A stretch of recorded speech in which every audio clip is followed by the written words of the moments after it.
Bonjour à tous, j'espère que vous allez bien. Bienvenue dans ce nouvel épisode de Day Trading Roadmap, les niveaux du jour.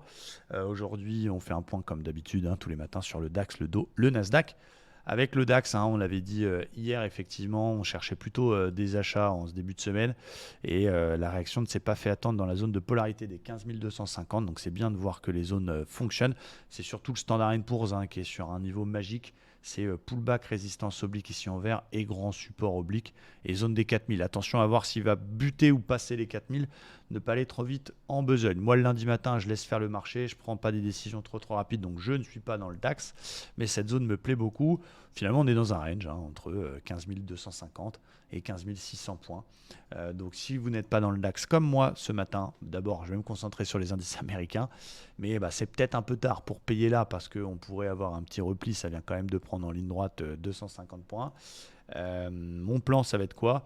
Ça va être de surveiller. Alors, surveiller un éventuel repli en début de séance. Si venir rechercher les 300, on était à peu près par ici quand on a démarré notre morning live vers 9h.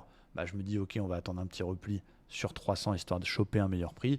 Le plan un petit peu plus joueur, mais je ne le ferai pas parce qu'il y a une petite divergence qui se met en place et parce que je préfère me concentrer sur les US, c'est d'attendre un petit repli sur le 61,8 cassé. Je te casse ce 61,8 pour aller chercher le 100%. Petit repli.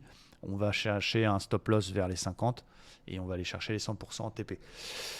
Voilà, c'est dans des heures, 11h20, où je préfère me concentrer sur ce que je vais avoir dans mon assiette parce que c'est moins de flux et on va plutôt se concentrer sur les US. On a raté en tout cas ce rebond magique. Est-ce qu'il y avait vraiment le signal après 9h, à part acheter parce que ça monte? Voilà, il ne faut pas être frustré là-dessus. On va plutôt se concentrer sur les indices américains qui sont dans des très belles zones. Regardez le Dow Jones, cette zone polarité qu'on vous a présentée hier, 32 900, qui est plutôt cool. Mon plan, ça va être attention, on est autour d'une oblique qu'on est en train de chatouiller. Là, je vais attendre qu'il casse 61,8 et 33 050 pour faire des achats, pour aller chercher les 33 300. Parce qu'on ne va pas payer sous 33. J'avais mis plan vendeur safe, c'est attendre qu'il casse les plus bas du jour, de la semaine dernière, pour vendre. Plan acheteur safe, c'est attendre qu'il casse les 33 050 pour faire des achats spécifiques sur des petits replis ou des cassures de paire par le haut. Et plan joueur, c'est forcément, on est obligé de la mettre en évidence, cette oblique. Si le Standard & Poor's passe pas les 4000 et si le Dow repasse sous son oblique, on verra pour éventuellement essayer de rentrer dans le flux qui pour l'instant reste baissier. Même chose du côté du Nasdaq. On est posé sur la MM50.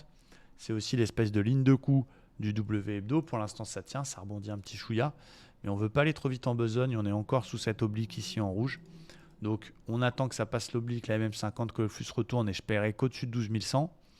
Vendeur safe, c'est si on casse les plus bas de la semaine dernière, j'ai du mal, 11 930. Et éventuellement les plus agressifs, si on a un beau signal à l'ouverture, une petite vente si jamais on échoue sur cette résistance et qu'on casse par exemple l'OPR par le bas ou quelque chose comme ça.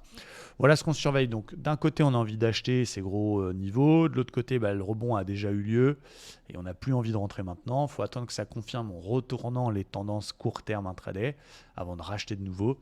Et puis les plus agressifs, si jamais ça repart à la baisse, ça se resynchronise avec le flux court terme, on verra pour éventuellement rentrer là-dedans.